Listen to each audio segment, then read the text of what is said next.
Salut à tous, c'est Guillaume et aujourd'hui on se retrouve pour une nouvelle vidéo high-tech sur la chaîne. Aujourd'hui, comme vous l'avez vu dans le titre de cette vidéo, je vais vous présenter mon nouveau PC portable gamer qui n'est pas, vous verrez, juste un PC portable gamer. Il a des petites particularités par rapport à ce qu'on retrouve habituellement sur le marché qui fait que il va pas juste servir pour du gaming, c'est un PC portable qui est très polyvalent. C'est un modèle de chez HP, la gamme Omen et vous allez voir, écran 16 pouces, ça c'est assez cool. Donc voilà, je vais tout vous expliquer dans cette vidéo. Comme d'habitude, si la vidéo vous plaît, n'oubliez pas le pouce bleu, pensez à vous abonner si c'est pas déjà fait, et du coup c'est parti, on commence tout de suite pour la vidéo. Alors pour une fois, la référence de ce PC portable n'est pas à rallonge, donc je vais vous donner la référence exacte, c'est le Omen by HP 16-C0100NF. Bon ça va, ça reste long, mais par rapport à ce qu'on voit chez plein d'autres marques, là ils ont fait court, donc c'est plutôt cool. Alors pour info, ce PC portable c'est un PC 100% AMD. Alors pour les fans d'AMD ça va vous plaire.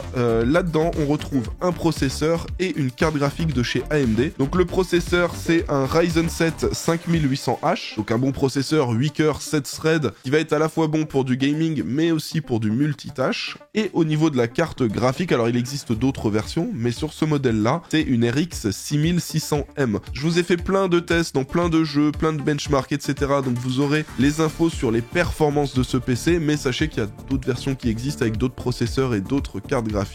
Donc si vous prenez autre chose, vous n'aurez pas exactement ces performances là. Au niveau de la RAM, on est sur 16 Go de RAM. Au niveau du stockage, on a un SSD de 1 Teraoctet, un SSD NVMe. Je vous ai testé aussi les vitesses, c'est plutôt bon. Et ensuite au niveau de l'écran, vous allez voir que pour moi c'est un des gros points forts de ce PC portable. Donc on est déjà sur un écran un peu plus grand que ce qu'on voit habituellement. On n'est pas sur du 15,6 pouces, on est sur du 16,1, donc un tout petit peu plus grand, mais surtout la définition de l'écran, on n'est pas sur de la Full HD, on est sur de la Quad HD. La 4K, parfois il y en a qui le proposent, mais c'est pas forcément adapté parce que c'est trop de la 4K. Et là on a le juste milieu entre de la Full HD où on va voir les pixels, voilà, et de la 4K où là on a trop de pixels, tout est tout petit. Et là avec un écran Quad HD, c'est vraiment parfait. En plus de ça, c'est un écran 165 Hz, donc pour quand on fait du gaming, on va pouvoir monter dans les FPS et avoir une belle fluidité sur l'écran. Et en plus de ça, on a une belle dalle IPS avec des très bons angles de vision qu'on se met à gauche, à droite, en dessous, on verra toujours très bien, et une dalle anti-reflet, une dalle mat, et ça c'est trop cool parce que dès qu'on est dehors, ça je vous le dis, c'est vraiment le point à regarder quand vous prenez un PC portable, vérifiez qu'il y a une dalle mat parce que quand c'est des dalles brillantes, le moindre petit rayon de soleil, ça se voit direct et c'est compliqué de voir ce qui se passe à l'écran. Là avec celui-là, c'est ultra agréable. Donc voilà, un très bel écran avec des bords assez fins, une bonne luminosité, 300 nits,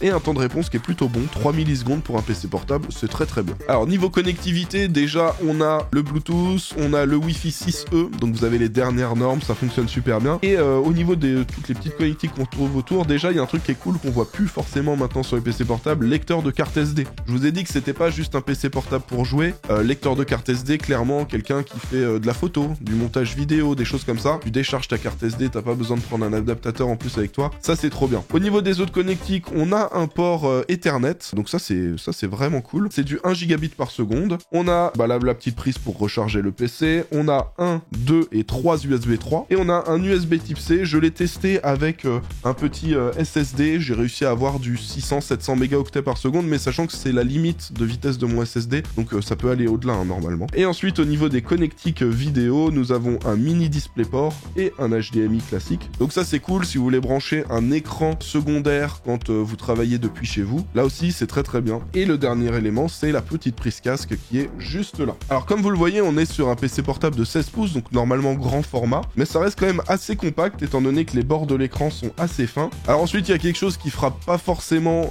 quand on regarde le PC portable, mais dès qu'on regarde le dessous du PC et l'arrière surtout, c'est là qu'on se rend compte que au niveau du système de refroidissement, ils ont bien pensé les choses. Et d'ailleurs vous allez voir pendant les tests où j'ai vraiment fait chauffer le processeur, chauffer la carte graphique, déjà ça refroidissait très bien. Au niveau des températures, même quand j'ai fait des tests extrêmes, on était je crois maximum à 92 degrés sur le processeur et 94 sur la carte graphique, et pourtant je leur ai lancé du combustor, enfin des trucs qui sont censés faire bien chauffer les composants. Là ça refroidissait très bien, et vous voyez au final c'est ce système de refroidissement avec des ventilateurs et une extraction d'air par l'arrière. Donc je vous le rappelle, très important quand vous avez un PC portable comme ça, ne le posez pas sur le lit, sur la couverture, parce que vous empêchez l'air de rentrer dedans et il n'arrive plus à refroidir. À la limite, si vous voulez utiliser votre PC portable sur le lit ou sur le canapé, prenez un grand livre cuivre que vous mettez en dessous, comme ça c'est posé dessus, il y a quand même l'air qui peut passer. Et voilà, ce sera très bien comme ça. Donc, bonne conception, joli design, l'écran au top, le refroidissement au top aussi. Parlons rapidement quand même de l'autonomie. On nous annonce aux alentours de 9 heures d'autonomie. Alors quand vous regardez des vidéos, que vous allez sur Google Chrome, vous êtes sur Internet, tout ça,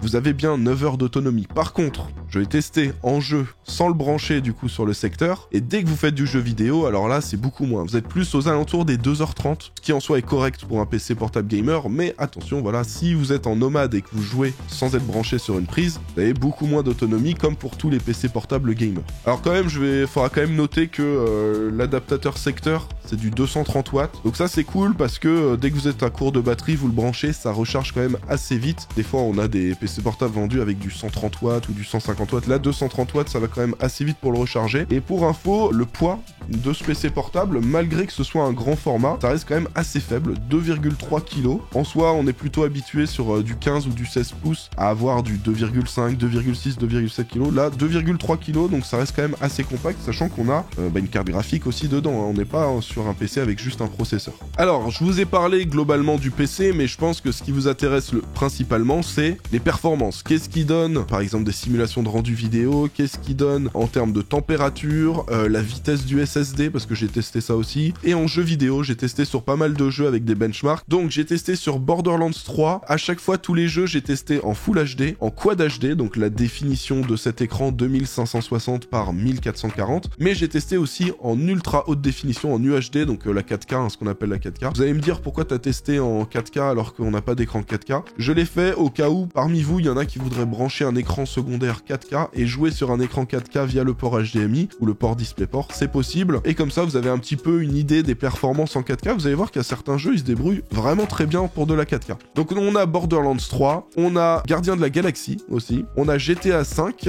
Hitman 3, on a Rainbow Six Siege, Red Dead Redemption 2 et Tomb Raider Shadow of the Tomb Raider. Et vous verrez que sur ces différents jeux, à chaque fois vous aurez les performances, les FPS, en Full HD, en Quad HD et en 4K. J'ai aussi testé le SSD avec deux logiciels différents, mais globalement on arrive à peu près aux mêmes conclusions pour les vitesses de lecture et d'écriture, vous verrez tout ça. Et bien sûr, j'ai fait un Cinebench R20 à la fois pour tester les performances du processeur. Vous verrez, on est aux alentours des 4700 points, ce qui est 300-400 points de mieux qu'un 5600X version PC, qui est un petit peu moins bien qu'un 9900K. Donc voilà, des très très bonnes performances niveau CPU. Vous verrez, je vous ai affiché aussi les températures en direct pendant qu'on fait tourner le Cinebench, comme ça, s'il y en a qui veulent acheter ça pour faire du rendu Adobe Premiere, vous avez un petit peu une idée de la chauffe que vous aurez. À côté de ça, j'ai fait un 3D Mark Firestrike, un 3D Mark Time Spy, vous aurez une petite idée aussi des performances en jeu global. Et vous avez le MSI Combustor. Là, le MSI Combustor, le but c'était principalement de voir les températures au niveau du GPU et du CPU. Vu que là on est sur un PC portable, quand le GPU chauffe, ça fait chauffer le CPU et inversement. Donc les deux sont liés et vous avez les deux températures qui s'affichent pour ce benchmark. Je vous affiche tout de suite les benchmarks et on se retrouve juste après pour la conclusion. Allez, à tout de suite.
Bon voilà, vous avez pu voir les performances de ce PC portable, donc vous voyez que c'est vraiment très très bien. Je m'attendais un petit peu à moins pour une 6600M et un 5800H. Je pensais pas qu'on aurait d'aussi bonnes performances, que ce soit juste en termes de performance brute processeur, par exemple sur Cinebench, mais aussi en jeu. La 6600M se débrouille vraiment très très bien. Vous voyez les FPS qui s'envolent sur GTA V. Donc clairement, ça va être un PC portable parfait pour jouer en Full HD, sur certains jeux en Quad HD aussi. La 4K, je vais pas forcément vous le recommander, mais vous pourrez jouer dans des très bonnes conditions. Et ce qui est bien aussi, c'est que vous avez un écran Quad HD pour travailler sur du Photoshop, sur du Adobe Premiere, sur des logiciels professionnels, même faire de la 3D. Et la Quad HD, ça change vraiment de la Full HD. Donc ça va être un super PC ultra polyvalent, à la fois pour jouer et pour travailler. Donc je pense que ça va être destiné voilà, aux gamers, mais qui aussi ont un travail avec des logiciels assez lourds. Mais ça peut être aussi intéressant pour des étudiants, ceux qui veulent une bonne machine qui fonctionne bien, mais qui leur permet aussi de jouer. Voilà, ça va être parfait et ça va être ultra polyvalent. On a fait le tour des infos sur ce PC portable. Vous avez le lien dans la description pour ceux que ça intéresse. J'espère que cette vidéo vous a plu. Si c'est le cas, comme d'hab, n'oubliez pas de mettre le pouce bleu, pensez à vous abonner si c'est pas déjà fait, et on se retrouve dans quelques jours pour une nouvelle vidéo. Allez, à bientôt!